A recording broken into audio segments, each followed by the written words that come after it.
Daily routines of A direct seller സീരീസിലെ 4ാമത്തെ എപ്പിസോഡാണ് ഇന്നത്തെ നമ്മുടെ ടോപ്പിക് എന്ന് പറയുന്നത് സോഷ്യൽ മീഡിയ മാനേജിംഗ് ആണ്. നമ്മളുടെ സോഷ്യൽ മീഡിയ നമ്മൾ പലപ്പോഴും പല രീതിയിൽ യൂസ് ചെയ്യാറുണ്ട്. നോർമൽ ആയിട്ടുള്ള ഫ്രണ്ട്സിനോട് ചാറ്റ് ചെയ്യാൻ വേണ്ടി യൂസ് ചെയ്യാറുണ്ട്. അതുപോലെ തന്നെ നോക്കിക്കഴിഞ്ഞാൽ ബിസിനസ് റിലേറ്റഡ് ആയിട്ട് യൂസ് ചെയ്യുന്ന ആളുകൾ ഇന്ന് മാർക്കറ്റിലുണ്ട്. അഡ്വർടൈസ്മെന്റ് കാര്യങ്ങൾക്ക് വേണ്ടി മാത്രമായിട്ട് സോഷ്യൽ മീഡിയനെ ഡിപ്പെൻഡ് ചെയ്തിരിക്കുന്ന ആളുകളും ഉണ്ട്. നെറ്റ്വർക്ക് മാർക്കറ്റിംഗ് കൾച്ചറിന്റെ ഭാഗമായിട്ട് എത്രത്തോളം ആളുകൾ സോഷ്യൽ മീഡിയനെ കൂടെ യൂസ് ചെയ്യുന്നുണ്ടെന്ന് ചോദിച്ചു കഴിഞ്ഞാൽ വളരെ വളരെ ചുരുക്കം. ചില ആളുകൾ മാത്രമേ യൂസ് ചെയ്യുന്നുള്ളൂ, ചില ആളുകൾ മാത്രമേ അതിന്റെ ബെനിഫിറ്റ് അച്ചീവ് ചെയ്യുന്നുള്ളൂ എന്നത് തന്നെ നമുക്ക് പറയേണ്ടി വരും.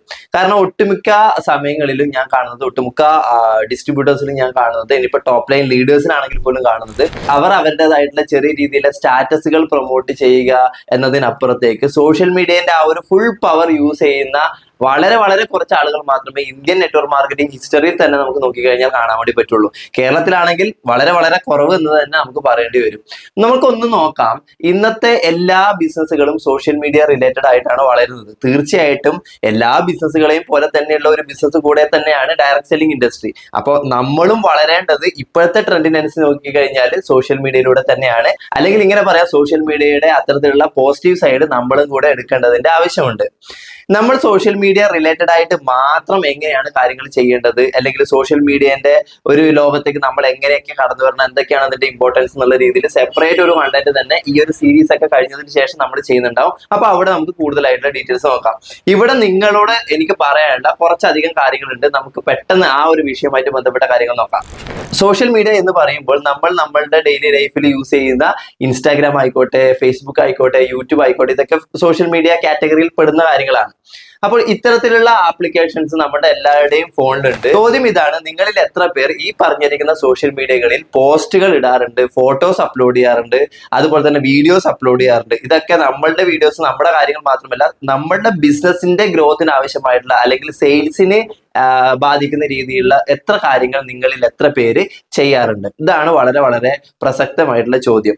നമ്മളുടെ സമയം ബാക്കിയുള്ളവർക്ക് വേണ്ടിയിട്ട് അല്ലെങ്കിൽ ഒരു എന്റർടൈൻമെന്റിന് വേണ്ടിയിട്ട് മാത്രമായിട്ടാണോ നമ്മൾ ഇത്തരത്തിലുള്ള പ്ലാറ്റ്ഫോമിന് ഉപയോഗിക്കുന്നത്? അതോ മറ്റു രീതിയിൽ ചിന്തിച്ചു കഴിഞ്ഞാൽ നമ്മളുടെ ബിസിനസ് രീതിയിലുള്ള പ്രൊമോഷൻസും കാര്യങ്ങളും ചെയ്യുന്ന സമയത്ത് സെയിലാണോ നമ്മൾക്ക് ഇവിടെ കൂടുതലായിട്ട് കിട്ടുന്നത്? ഇന്ന് ഭൂരിഭാഗം ആളുകളും, നെറ്റ്വർക്കേഴ്സ് മാത്രമല്ല കോമൺ പീപ്പിൾസ് എല്ലാവരും തന്നെ സോഷ്യൽ മീഡിയ യൂസ് ചെയ്യുന്നത് എന്തിനു വേണ്ടിയിട്ടാണ്? ഒരു എന്റർടൈൻമെന്റിന് വേണ്ടിയിട്ടാണ്. നമ്മുടെ സമയം, നമ്മുടെ പണം അവിടെ പോവുകയാണ് ചെയ്യുന്നത്.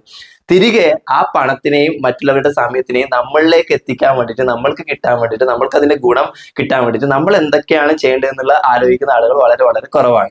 അപ്പൊ അവിടെയാണ് social media direct selling industry ആയിട്ട് കണക്റ്റഡ് ആയിരിക്കുന്നത്. നിങ്ങൾ ചെയ്യുന്ന ബിസിനസ്, നിങ്ങൾ ചെയ്യുന്ന പ്രൊഡക്റ്റ്, അതിന്റെ പ്രൊമോഷൻ, കമ്പനി കാര്യങ്ങൾ ഡയറക്റ്റ് ആയിട്ടോ ഇൻഡയറക്റ്റ് ആയിട്ടോ എങ്ങനെ വേണമെങ്കിലും നിങ്ങളുടെ ഫേസ് കാണിച്ചുകൊണ്ട് സോഷ്യൽ മീഡിയയിലൂടെ ഒരു വാല്യൂ പ്രൊവൈഡ് ചെയ്യുക, ആളുകൾക്ക് ഗുണപ്രദമാവുന്ന എന്തെങ്കിലുമൊക്കെ കാറ്റഗറി കാര്യങ്ങൾ ചെയ്തു കൊടുക്കുക. അപ്പോൾ അതിലൂടെ എൻക്വയറി വരികയും അത് നിങ്ങളുടെ സെയിൽസിനെ ഒന്നും കൂടെ ബൂസ്റ്റപ്പ് ചെയ്യുകയും ചെയ്യും. നാളെ നിങ്ങൾക്ക് ഒരു ബ്രാൻഡായിട്ട് മാറാനും കൂടെ സോഷ്യൽ മീഡിയ ഉപകരിക്കുന്നുണ്ടാവും. അപ്പൊ നമ്മുടെ ഈ ഒരു കണ്ടന്റിൽ സോഷ്യൽ മീഡിയയുടെ പ്രാധാന്യം, അല്ലെ, daily routines of A direct seller എന്ന് പറയുമ്പോൾ അതിൽ എത്രത്തോളം സോഷ്യൽ മീഡിയ എൻഗേജ്ഡ് ആണെന്ന് ചോദിച്ചാൽ വളരെ വലിയൊരു പോർഷൻ ഓഫ് ടൈം തീർച്ചയായിട്ടും നമ്മൾ ഭാവിയിൽ കൊടുക്കേണ്ട ഒരു ഭാഗമാണ് സോഷ്യൽ മീഡിയ മാനേജിങ് എന്ന് പറയുന്ന ഈ ഒരു ഭാഗം. നമ്മളുടെ ഡെയിലി റുട്ടീന്റെ ഭാഗമായിട്ട് കൃത്യമായിട്ട് സോഷ്യൽ മീഡിയയിൽ ഓരോ ദിവസം ഇടപെട്ടിട്ടോ അല്ലെങ്കിൽ ഡെയിലി എന്നുള്ള രീതിയിലോ ഫോട്ടോസുകൾ, പോസ്റ്ററുകൾ, ബിസിനസ് റിലേറ്റഡ് ആയിട്ടുള്ള വീഡിയോസുകൾ, പിക്കുകൾ, ഇതൊക്കെ നമ്മൾ കണ്ടിന്യൂസ് ആയിട്ട് ചെയ്തുകൊണ്ടേയിരിക്കുക. നമ്മൾക്ക് ഫ്രീ ആണ്. 1 രൂപയുടെ ഇൻവെസ്റ്റ്മെന്റ് സോഷ്യൽ മീഡിയയിൽ സ്റ്റാർട്ടിങ്ങിലൊന്നും തന്നെ വരുന്നില്ല. പെയ്ഡ് ആയിട്ടുള്ള കാറ്റഗറിയിലേക്ക് കടക്കുമ്പോൾ നമ്മൾക്ക് എല്ലാ കാര്യങ്ങളും ഉണ്ട്. പക്ഷെ ഫ്രീ ആയിട്ട് കിട്ടിയിട്ടുള്ള ഇത്രയും വലിയൊരു ലോകത്തിനെ നമ്മൾ യൂസ് ചെയ്യുന്നില്ല എന്ന് പറയുമ്പോൾ വളരെ വളരെ ശോകമായിട്ടുള്ള ഒരു കാര്യമാണ് അത്. അപ്പൊ നമുക്ക് അതിന്റെ ഒരു ഗുണം കിട്ടുന്നില്ല. ഇതുവരെ നിങ്ങൾക്ക് ഈ ഒരു ഇൻഡസ്ട്രിയിൽ നിന്ന് അത്തരത്തിലുള്ള ഗുണങ്ങൾ കിട്ടിക്കാണില്ല. അപ്പോൾ അത്തരത്തിലുള്ള ഗുണം കിട്ടിയിട്ടുള്ള ഒട്ടനവധി ആളുകൾ നമ്മുടെ മാർക്കറ്റിലുണ്ട്, ഇൻക്ലൂഡിങ് മീ. ഞാനാണെങ്കിലും നിങ്ങളുടെ അടുക്കലേക്ക് എത്തുന്നത് ഇത്തരത്തിലുള്ള വീഡിയോസിലൂടെയാണ്, അല്ലെങ്കിൽ പോസ്റ്ററുകളിലൂടെയാണ്. എന്റെ ട്രെയിനിങ്സും പ്രോഗ്രാമും എല്ലാം ഞാൻ നിങ്ങളിലേക്ക് എത്തിച്ചിരുന്നത്, അല്ലെ. അപ്പോൾ അത്തരത്തിൽ ഗുണം കിട്ടിയ ആൾ തന്നെയാണ് പറയുന്നത്, സോഷ്യൽ മീഡിയയിലൂടെ ഇത്രയും കാര്യങ്ങൾ നിങ്ങൾ ചെയ്യുന്നുണ്ടെങ്കിൽ സെയിൽസിൽ വലിയൊരു കുതിപ്പ് തന്നെ ഉണ്ടാക്കിയെടുക്കാൻ നമുക്ക് പറ്റുന്നുണ്ടാവും. ശരിക്കും നമ്മൾ മുമ്പൊക്കെ പറയാറുള്ളത്, നിന്നെ ആർക്കറിയാം, നിന്നെ 4 ആൾ അറിയണ്ടേ, ആ രീതിയിലൊക്കെയുള്ള ടോക്കുകൾ പല സാഹചര്യത്തിൽ നമ്മൾ കേട്ടിട്ടുണ്ടാവും. അത് തന്നെയാണ് ഇവിടെ ഉദ്ദേശിക്കുന്നത്. നമ്മളെന്ന് പറയുന്ന വ്യക്തിനെ ഇത്തരത്തിലുള്ള പബ്ലിക് പ്ലാറ്റ്ഫോമുകളിലൂടെ 4 ആളുകൾ അറിയുന്ന സമയത്ത് നമ്മൾക്ക് കിട്ടുന്ന ഒരു അറ്റൻഷൻ ചെറുതല്ല. അപ്പൊ നമ്മൾ ഒരു കാര്യം പറയുന്ന സമയത്ത് ഇത്രയധികം ആളുകൾ എൻഗേജ്ഡ് ആവുന്നുണ്ട്, അപ്പൊ വെറുതെ ഒന്നും ഇവന്റെ കൂടെ ഇത്ര ആളുകൾ എൻഗേജ്ഡ് ആവില്ല എന്നുള്ളൊരു ചിന്ത വരികയും ആളുകളിലേക്ക് നമ്മൾ എത്തിക്കുന്ന ആ കാര്യങ്ങൾക്ക് അനുസരിച്ചിട്ട് അത് സെയിൽസിന്റെ ഒരു സൈക്കോളജി അവിടെ കൂടുതലായിട്ട് വർക്ക്ഔട്ട് ആവുകയും ആളുകൾ പോസിറ്റീവ് ആവുകയും ചെയ്യും. അപ്പൊ അത്രയും വലിയൊരു സാധ്യതയാണ് സോഷ്യൽ മീഡിയയിലൂടെ നമ്മൾക്ക് ഇവിടെ കിട്ടുന്നത്. അത് മാക്സിമം ഉപയോഗപ്പെടുത്താൻ വേണ്ടിയിട്ട് എത്ര ആളുകൾ തയ്യാറാണ് എന്നുള്ളതാണ് ചോദ്യം. അത് ഡെയിലി റൊട്ടീന്റെ ഭാഗമായിട്ട് കൺസിസ്റ്റന്റ് ആയിട്ട് ലൈഫ് ലോങ് കണ്ടിന്യൂസ് ആയിട്ട് ചെയ്തു പോകാൻ വേണ്ടിയിട്ട് നിങ്ങളിൽ എത്ര പേർ തയ്യാറാണ് എന്നുള്ളതാണ് ചോദ്യം. എൽബിയൻ ടോക്സ് നമ്മുടെ ഈ ഒരു യൂട്യൂബ് ചാനലിനെ സംബന്ധിച്ചിടത്തോളം നിങ്ങളൊന്ന് ആലോചിച്ച് നോക്കുക. നെറ്റ്വർക്ക് മാർക്കറ്റിംഗ് റിലേറ്റഡ് ആയിട്ടുള്ള അല്ലെങ്കിൽ കുറച്ചും കൂടെ മോട്ടിവേഷൻ അല്ലെങ്കിൽ പോസിറ്റീവ് മെസ്സേജസ് റിലേറ്റഡ് ആയിട്ടുള്ള കാര്യങ്ങളാണ് നിങ്ങളിലേക്ക് ഡെയിലി ബേസിസിൽ അപ്ലോഡ് ചെയ്തുകൊണ്ടിരിക്കുന്നത്. അല്ലെ ഡെയിലി അല്ലെങ്കിൽ പോലും വീക്കിലി ഒരു 3 വീഡിയോ നമ്മൾ കൺസിസ്റ്റന്റ് ആയിട്ട് അപ്ലോഡ് ചെയ്യുന്നുണ്ട്. കഴിഞ്ഞൊരു 3 വർഷമായിട്ട് നമ്മൾ ഫോളോ ചെയ്യുന്ന ഒരു പാറ്റേൺ ആണത് അല്ലെ. അപ്പൊ ഇതുവരെ അതിൽ നമ്മുടെ ഒരു ചെറിയ രീതിയിലുള്ള ഡേയ്സ് അങ്ങോട്ടും ഇങ്ങോട്ടും മാറിക്കഴിഞ്ഞാൽ പോലും നമ്മൾ വലിയ രീതിയിലൊരു ചേഞ്ച് ഇതുവരെ അതിൽ വരുത്തിയിട്ടില്ല. നമ്മൾ കണ്ടിന്യൂസ് ആയിട്ട് എല്ലാ കാര്യങ്ങളും ചെയ്തു പോകുന്ന ആളാണ്. നമ്മുടെ ചാനൽ വാച്ച് ചെയ്യുന്ന ആളുകൾക്ക് അറിയാം. അപ്പൊ ഇത് കണ്ടിന്യൂസ് ആയിട്ട് നമ്മൾ ചെയ്തുകൊണ്ടിരിക്കുക, റിസൾട്ട് നമുക്ക് അതിന്റെ ബാക്കിലേക്ക് തന്നെ വരുന്നുണ്ടാവും എന്നുള്ള ഒരു കാര്യമാണ് നിങ്ങൾ മനസ്സിലാക്കേണ്ടത്. സ്റ്റാർട്ട് ചെയ്താൽ ഉടനെ തന്നെ ഡെയിലി റുട്ടീന്റെ ഭാഗമായിട്ട് ഉൾപ്പെടുത്തിയാൽ ഉടനെ തന്നെ റിസൾട്ട് കിട്ടണമെന്നില്ല. നമ്മൾക്ക് അതിലൊരു കൺസിസ്റ്റൻസി വേണം, നമ്മൾക്ക് അതിൽ കുറച്ച് ഫോളോവേഴ്സ് കാര്യങ്ങളൊക്കെ തന്നെ വേണം. അതിനനുസരിച്ച് നമ്മളുടെ വാല്യൂ അനുസരിച്ച് നമ്മൾ കൊടുക്കുന്ന ഇൻഫർമേഷൻ അനുസരിച്ച് നമ്മളുടെ കൂടെ നിൽക്കാനും ആളുകൾ ഉണ്ടാകും എന്നുള്ളതാണ് നിങ്ങൾ മനസ്സിലാക്കേണ്ടത്. സോഷ്യൽ മീഡിയയിലേക്ക് നമ്മൾ ഇറങ്ങുന്ന സമയത്ത് നമ്മൾ ശ്രദ്ധിക്കേണ്ട മറ്റൊരു കാര്യം, സോഷ്യൽ മീഡിയയിൽ ഒരുപാട് കമന്റുകൾ വരും, മെസ്സേജസ് വരും, ഇൻസ്റ്റാഗ്രാമിലും അടക്കം എല്ലാ രീതിയിലുള്ള പ്ലാറ്റ്ഫോമുകളിലും മെസ്സേജസ് വരും.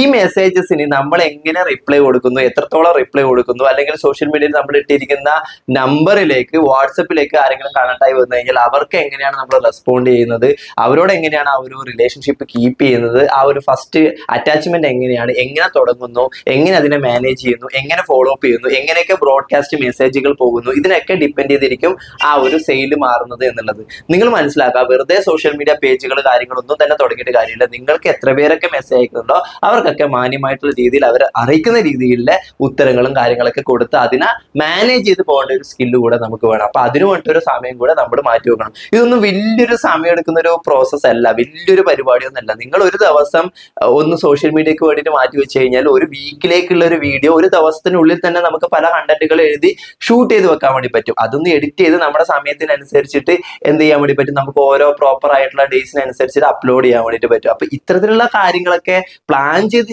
കഴിഞ്ഞാൽ അത് വളരെ ഈസിയാണ്. നമ്മുടെ ബാക്കിയുള്ള വർക്കുകൾ നടക്കും, നെറ്റ്വർക്കിന്റെ ഒരു രീതിയിൽ നമ്മുടെ സിസ്റ്റത്തിനെ അഫക്ട് ചെയ്യുകയും ചെയ്യില്ല, എന്നാൽ പിന്നെ നല്ല രീതിയിൽ നമുക്ക് റിസൾട്ട് കിട്ടും. സോഷ്യൽ മീഡിയ ഒന്നും ഉപയോഗിക്കേണ്ട, ഓൺലൈനിലൂടെ കാര്യങ്ങളൊന്നും നടക്കില്ല എന്ന് പറയുന്ന ലീഡേഴ്സ് ശ്രദ്ധിക്കണം. എൻ്റെ വേർഡ്സ് കാലഘട്ടം മാറുന്നതിനനുസരിച്ച് മാറിയിട്ടില്ലെങ്കിൽ കാലഹരണപ്പെട്ടു പോകുമെന്ന് നമ്മളടക്കം 1 to 1 പ്ലാൻ കൊടുക്കുന്ന സമയത്ത് പലരോടും നമ്മൾ പറയുന്നതാണ്. നമ്മൾ മനസ്സിലാക്കേണ്ട ഒരു കാര്യം, ഇന്നത്തെ നമ്മുടെ സിറ്റുവേഷനിലുള്ള സെയിൽസിന്റെ കാലഘട്ടം എങ്ങോട്ടേക്കാണ് പോയിക്കൊണ്ടിരിക്കുന്നത്. ആ കാലഘട്ടത്തിനനുസരിച്ച് നിങ്ങൾ എന്ന് പറയുന്ന വ്യക്തി മാറിയിട്ടില്ലെങ്കിൽ തീർച്ചയായിട്ടും നിങ്ങളുടെ ടീമിനെ അഫക്ട് ചെയ്യും.